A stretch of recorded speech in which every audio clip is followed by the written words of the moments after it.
Back with Judge Nancy Gertner, David Gergen, and Gloria Borger as well. Gloria, I understand you have some new information? Yes, Manu Raju also has some new information, and I do as well, that Professor Ford really doesn't want to be questioned by outside counsel. We were talking about that earlier. And she would like senators to question her instead. She doesn't want it to turn into some kind of a trial where she's being questioned by an attorney like that, and that she does not want to testify in the same room as Judge Kavanaugh. She doesn't want to be in the same room with him at the same time. And Manu is also reporting that she wants the committee to subpoena Mark Judge and these other alleged witnesses. And so those are just some new details we're both learning this evening. Judge, what do you make of that? Well, I mean, I think that I mean, candidly, with all due respect to the senators, they're not as good questioners as a lawyer would be.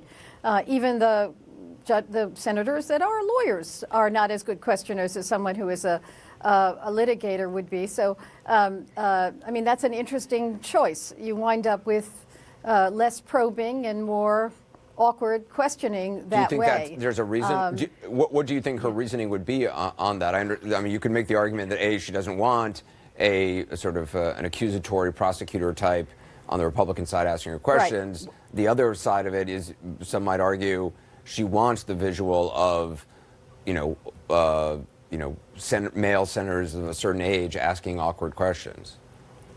Right. I mean, if it's the latter, then it's a political decision. If it's the former, I can understand it as an issue of comfort more than anything else. But the other thing is that what we're heading for is a hyper-partisan hearing without a judge. I hate to sort of tout that, but there's no one there to say, hey, that's an inappropriate question or that's going too far, except the partisans on both sides. Well, and let me just add this, Anderson, from a source I just heard from, that one of the reasons I believe that she doesn't want to be questioned by outside counsel is that she believes that senators should be accountable for the questions that they're going to ask. Mm-hmm. And that the burden should be on them to ask the questions they want to ask, and not an outside counsel who is a professional at doing this. And let them be accountable to the American public. She is going to be accountable to the American public for what she says. They should be accountable as well. David? I just don't know how this is going to be seen as anything other than a trial. Both are going to have to make persuasive arguments. So I just don't agree with her on that point. It does seem to me there may be a compromise, and that is each side can select 3 senators or 4 senators to represent everybody. The stories are not that long, and it's not going to take that long to question these people. I think a more relevant question is, what is the order? I would think it's probably advisable to go second if you can, but then if the first person is questioned and the other person goes, then do they get rebuttals? How do they keep each other out of the room at the same time? Do they take little recesses and bring people back? I think those are going to be important questions as well. I mean, as are the questions about subpoenaing other witnesses. Yeah. Again, you make this is already a he said, she said, but you make it a stark he said, she said when all you have are the 2 antagonists and not other witnesses in other circumstances. We're also learning, according to CNN, that she wants no time limit on her opening statement.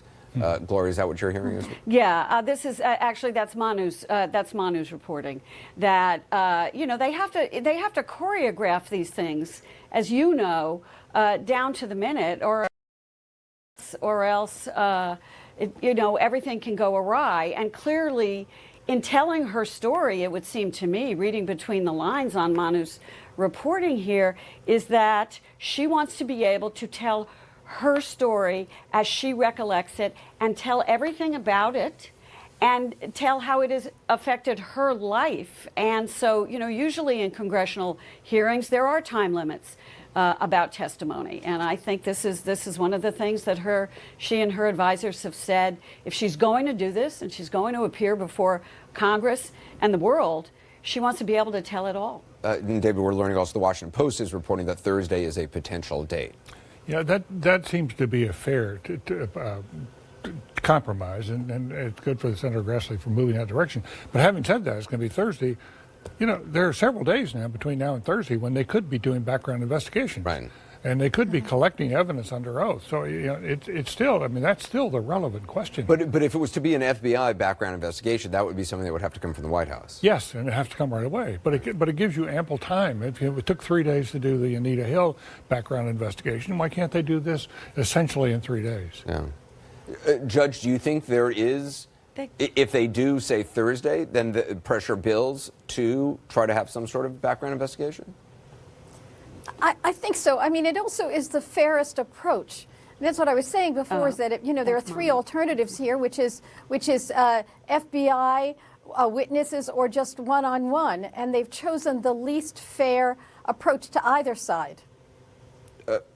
Gloria, I mean, okay, so Thursday, the potential date, no time limit. We're hearing the professor would like no time limit on her opening statement. I assume then if that was the case, then Judge Kavanaugh would have no time limit on his opening statement. David raises the point, though, about, rebuttals. Would they be able to respond, and who goes first? There's still many questions to be worked out. Yeah, these are things that need to be worked out. And I think David raises a great point, which is while you're working out all the logistics, why not actually have investigators talk to witnesses? This happened a long time ago, more than 30 years ago. It's not like you have to go through 5 million text messages between kids.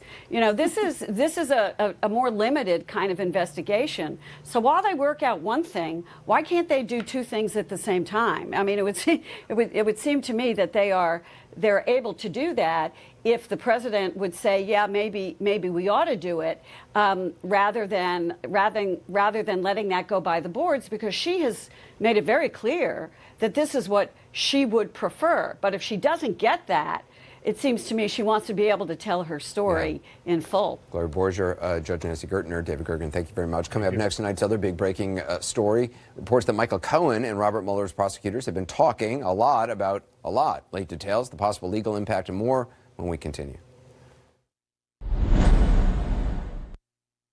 Joseph A.